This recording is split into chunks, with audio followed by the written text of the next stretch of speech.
Beaucoup ont entrepris de composer un récit des événements qui se sont accomplis parmi nous. D'après ce que nous ont transmis ceux qui dès le commencement furent témoins oculaires et serviteurs de la parole. C'est pourquoi j'ai décidé moi aussi, après avoir recueilli avec précision des informations concernant tout ce qui s'est passé depuis le début, d'écrire pour toi, excellent Théophile, un exposé suivi, afin que tu te rendes bien compte de la solidité des enseignements que tu as entendus. Il y avait, au temps d'Hérode le Grand, roi de Judée, un prêtre du groupe Abia, nommé Zacharie. Sa femme aussi était descendante d'Aaron.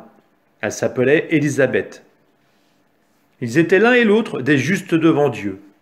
Ils suivaient tous les commandements et les préceptes du Seigneur de façon irréprochable. Ils n'avaient pas d'enfants, car Élisabeth était stérile, et de plus, ils étaient l'un et l'autre avancés en âge.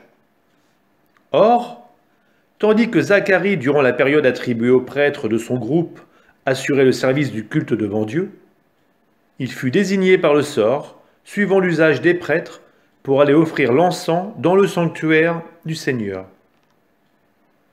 Toute la multitude du peuple était en prière au dehors, à l'heure de l'offrande de l'encens. L'ange du Seigneur lui apparut, debout à droite de l'autel de l'encens. À sa vue, Zacharie fut bouleversé et la crainte le saisit. L'ange lui dit : « Sois sans crainte, Zacharie, car ta supplication a été exaucée. Ta femme Élisabeth mettra au monde pour toi un fils, et tu lui donneras le nom de Jean. Tu seras dans la joie et l'allégresse, et beaucoup se réjouiront de sa naissance. Car il sera grand devant le Seigneur, il ne boira pas de vin, ni de boisson forte.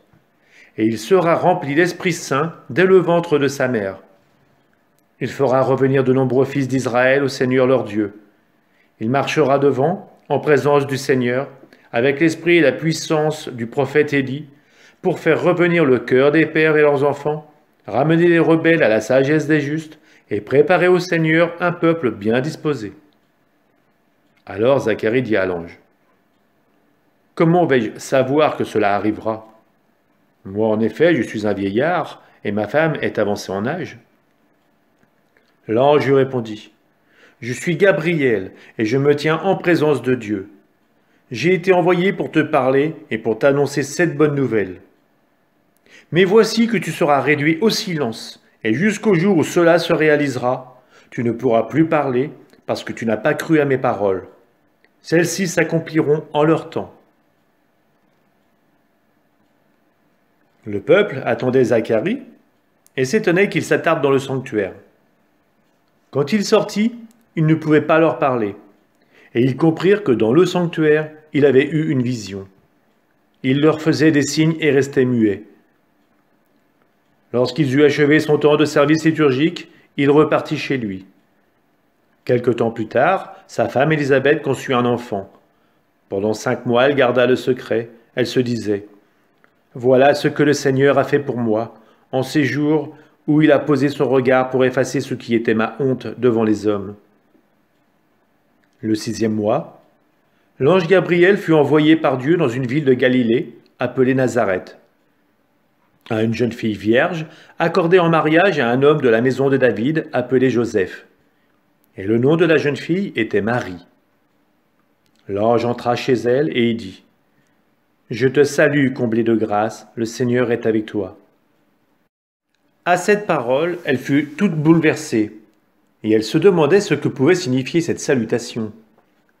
L'ange lui dit alors : « Sois sans crainte, Marie, car tu as trouvé grâce auprès de Dieu. Voici que tu vas concevoir et enfanter un fils, tu lui donneras le nom de Jésus. Il sera grand, il sera appelé fils du Très-Haut. Le Seigneur Dieu lui donnera le trône de David son père.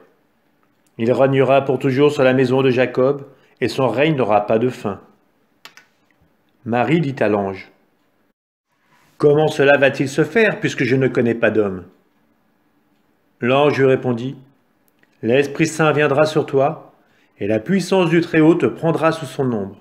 C'est pourquoi celui qui va naître sera saint, il sera appelé fils de Dieu.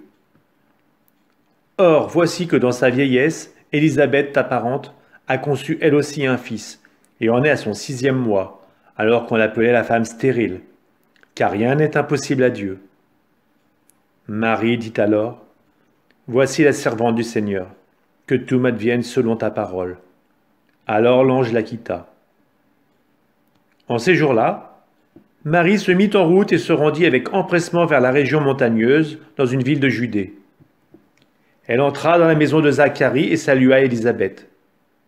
Or, quand Élisabeth entendit la salutation de Marie, l'enfant tressaillit en elle.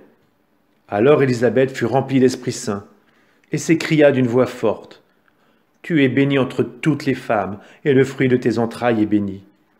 D'où m'est-il donné que la mère de mon Seigneur vienne jusqu'à moi?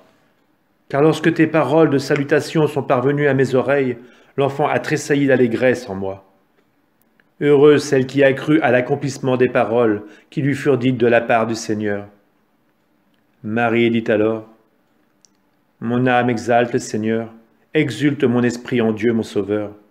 Il s'est penché sur son humble servante. Désormais tous les âges me diront bienheureuse. Le Puissant fit pour moi des merveilles. Saint est son nom. Sa miséricorde s'étend d'âge en âge sur ceux qui le craignent.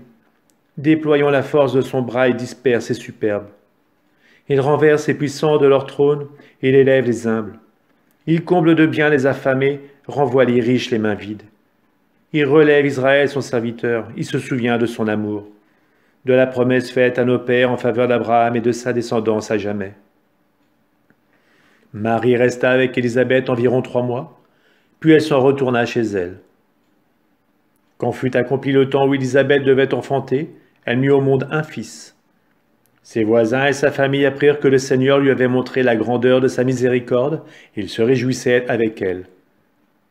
Le 8e jour, il vint pour la circoncision de l'enfant. Il voulait l'appeler Zacharie, du nom de son père. Mais sa mère prit la parole et déclara « Non, il s'appellera Jean. » On lui dit « Personne de ta famille ne porte ce nom-là. » On demandait par signe au père comment il voulait l'appeler.